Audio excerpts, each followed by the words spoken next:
Now, streaming live across the heart of Cowboys country, it's your opportunity to ask questions to Cowboys insider Mickey Spagnola. This is Silver Star Nation Interactive. The Cowboys win streak continues. It's climbing to 4 games. Hello, everybody. I'm Wes Moore. Thank you for joining us. We have Mickey Spagnola at the Star in Frisco. And Mickey, I got to believe it was a great Christmas holiday and hopefully a Happy New Year for these Cowboys.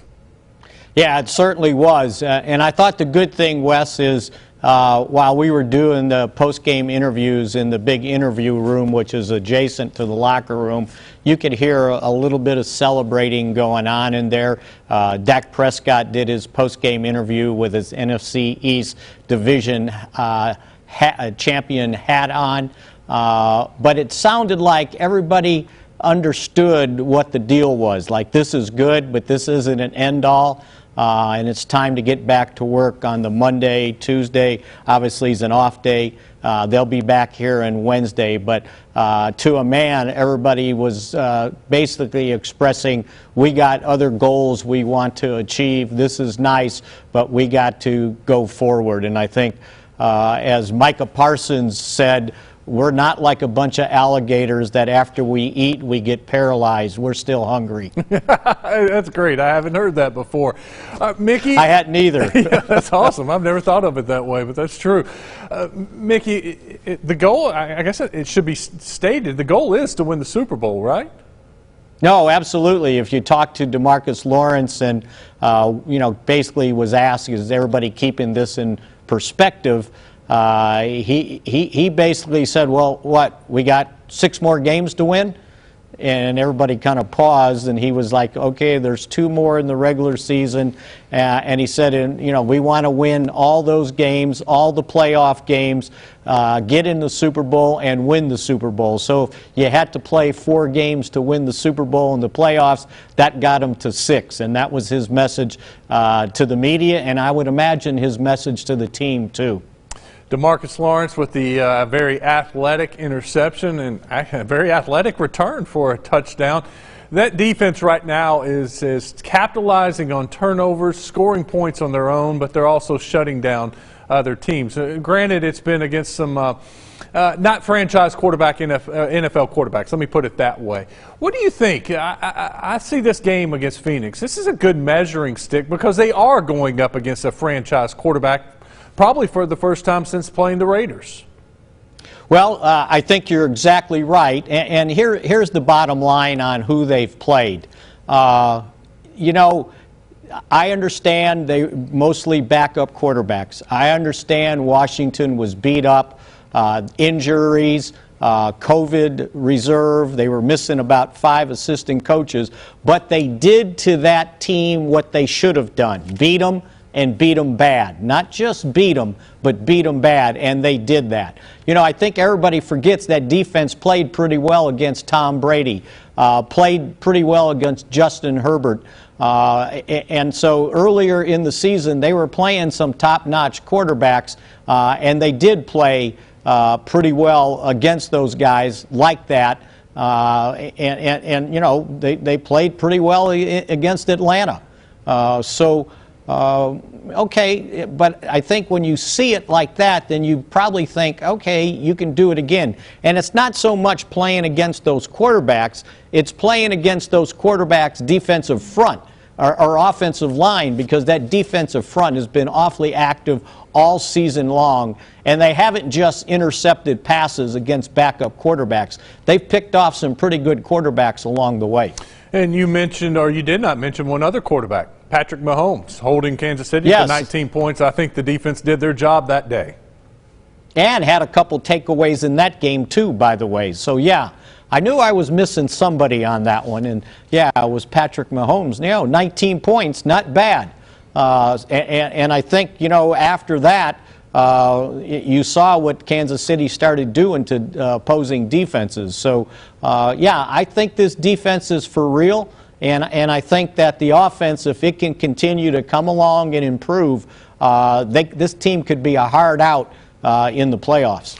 We keep thinking that teams are going to stop throwing at Trayvon Diggs, but they still throw towards Trayvon Diggs, and he gets another interception, his 11th of the year. Are you seeing it more often in games that maybe we're not seeing at home, or teams starting to shy away from him? No, I don't think so, because normally he's covering the other team's best receiver. He was on McLaurin, right, in that game. That's Washington's best receiver. And I'm thinking teams are sitting there going, well, if he's going to start following receivers, we can't afford to take our best receiver out of the game and not try him. And so what did they do? They tried him on the very first play of the game. And, you know, a little inside story here. You know, that interception obviously tied Everson Wall's franchise single-season record at 11 for interceptions. He did it as a rookie, and he was at the game. He was like the alumni community legend of the game, and he said they hadn't even got into their seat, and he looks up and the ball's already in the air, right? And he said, I had to see it on replay to enjoy the whole thing, that he tied my record. But yeah, I think Dak Prescott said, yeah, why would you do that?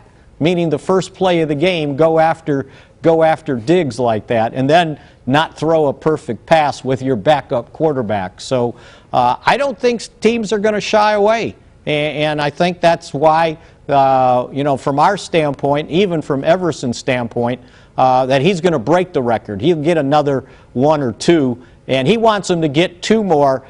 Because he would like him to get past or at least tie Lester Hayes, he said, who the brother kept using stickum on his hands. That's why he had so many interceptions.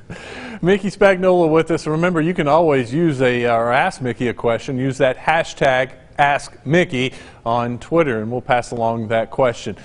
Mickey, how about special teams? They don't get a lot of love. But this Cowboys special teams unit, no matter which unit you want to talk about, they're playing really well. The block punts, they blocked a field goal. The punter leads the NFC in net average. It just seems like all phases of special teams is key. And you know, as well as I do, in the playoffs, you can win a game by having a great defense, great special teams. Yeah, if you can steal a possession, steal a touchdown like that. And I tell you what, and there's a lot of young guys playing on those special teams, and not a bunch of veterans on there, and these guys have bought in. And I think that's a credit to their special teams coordinator, John Fossil. He has a way of communicating with those young guys, relating with them, get them excited to play special teams, and basically explain to them that, hey, sometimes your way into the NFL and to move up is to start off on special teams and play well. And I'll give you one example. Kelvin Joseph, you know, he's been through a lot. Their second-round draft choice this year. Missed time in training camp, injuries, personal times he had to get away for family issues. He had COVID. But he started to show up once they put him on the 53 off injured reserve on special teams. And then you saw him play in this game out of necessity when Jordan Lewis was out on COVID. And they inserted him at left corner and moved Anthony Brown into the slot. And he played well. So sometimes, you know, you get your feet wet on special teams, and then you move into something bigger and better. But yeah, special teams has been important to what they've been doing with block punts. You mentioned it, a blocked field goal, you know, really buying in. And a lot of it is not just your punter, and Brian Anger did make the Pro Bowl as the NFC punter with net average, but it's also the coverage team, because the net average is figured by how far I punt the ball, but how little they return it, and the Cowboys coverage teams have done a pretty good job. I guess I should have said they had a kickoff return for a touchdown too, so they're doing it honestly in all phases in special teams. Let's move on to the Arizona Cardinals. They come kind of limping in to AT&T Stadium. The loss of DeAndre Hopkins has hit this team pretty hard, and they're struggling right now. What do you expect to see out of the Cardinals Sunday? Well, I think from the Cardinals standpoint, this is their last stand to try to get back into the NFC West division race. They need to win this game. They need to win it badly to try to get back ahead of the Rams, who jumped them this past week. So I believe they're just a game behind now. Gosh, they were the team that was going to win the Super Bowl, right? And they had the #1 seed, and now they've hit this slump, if we can use that word slump for another team. This game's going to be very critical that they're standing, because if the Cowboys beat them, their best chance is to get the first wild card seed, which would, have them playing the team, the division winner, with the worst record. So it'll be a tough game. So again, yeah, I'm sure they want to come in here and stand up and get that win that they badly needed. So the Cowboys need to understand, and I think they do, that they haven't accomplished everything they need to accomplish, because even if you don't get the first seed, Wes, the second seed ain't too bad, because now you're playing the wild card team with the worst record, and you wouldn't have to play Green Bay until the NFC title game. So I think there's a lot of benefits to getting that second seed and assuring yourself if you win the first playoff game, you get another home game in the playoffs. Well, speaking of those Packers, what kind of odds would you give me, chances of Green Bay winning out? Yeah, I think that's probably pretty good. They have Minnesota at home, and I think their last game is at Detroit. You never know about the Minnesota. Minnesota's already beat them once. So, there's an opportunity there. But again, from the Cowboys' standpoint, just take care of yourself. Don't worry about what somebody else is doing. It's like the NFL takes care of those who take care of themselves. So there's a chance, and if, look, I don't know if you got a chance to watch the second half of their game on Sunday, but I did. They sure didn't play very well. Nope. That second half against a Cleveland team that ended up throwing 4 interceptions, getting intercepted 4 times. So Baker Mayfield, now I would imagine he would like to still argue that last one when they were driving, and there was a pass interference call that was ignored. What if they come out and play a game like they played that second half? They're beatable. And so, we were talking about this on our podcast, myself, Bill Jones, and Everson Walls, and Everson kept saying, you know what? I want this team to go to Green Bay. It's like we owe them one, right? Yep. And wouldn't that be sweet, Mike McCarthy going back to where he coached for all those years, and they end up firing him in the middle of that 2018 season to get a chance to go back into Green Bay with a playoff team not named Green Bay, right? Wow, what vindication that would be for Coach McCarthy. Well, one thing about that Browns team against the Packers, I watched it. The Browns ran all over Green Bay, rushed for more than 200 yards, and that's been an issue with the Packers, is stopping the run. Now, you and Babe have both told me you want to see the Cowboys' running game improve and get better because you're going to need it in the playoffs, and I just told you a good example why, maybe against Green Bay. Are you seeing the Cowboys' run game improve? Are you seeing some life there?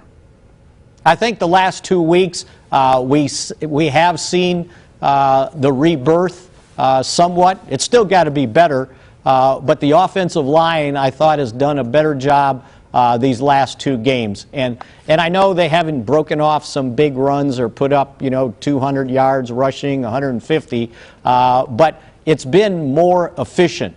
And the 2 runs that I can revert back to that I thought was encouraging was the previous game. Ezekiel Elliott ran in for a touchdown from 13 yards out. Now, he hadn't done that in a while. It's always 1 yard, 2 yards, maybe 3 yards, but never double digits. And then this last game, he ran in again for a touchdown from 11 yards out. So I thought that was a good sign, because when we talked about the problems they were having in the red zone, well, the problems in the red zone start when you don't run the football, or you don't run the ball into the end zone until you get to the 2-yard line. So I thought those 2 runs were very encouraging, that this running game might just start getting back together. And I think one of the things they've been doing is, number one, Connor Williams is back at left guard. I think that's where he belongs in the last couple games, and he hasn't committed a penalty. And then number 2, Connor McGovern can play that fullback spot that gives him another blocker, better than maybe the second tight end can do on the line of scrimmage. And I think the other thing that I've noticed them doing is, you know, they've got some pretty athletic guards in a center, and they've been starting to pull those guys and trying to get to the edge like that. And I think it's really been working. So we'll see where it goes in these next couple games, but they need that element to the offense to open up the other parts of their offense where the other stars are. Mickey, I enjoyed it. As always, thank you, and Happy New Year. I hope you have a great Thank you, Wes. New Year's Eve and New Year's Day, and we'll talk to you next Tuesday. Thank you for watching, and Happy New Year's to all of y'all. Safe and Happy New Year's. We'll see you back here next Tuesday for the Silver Star Interactive.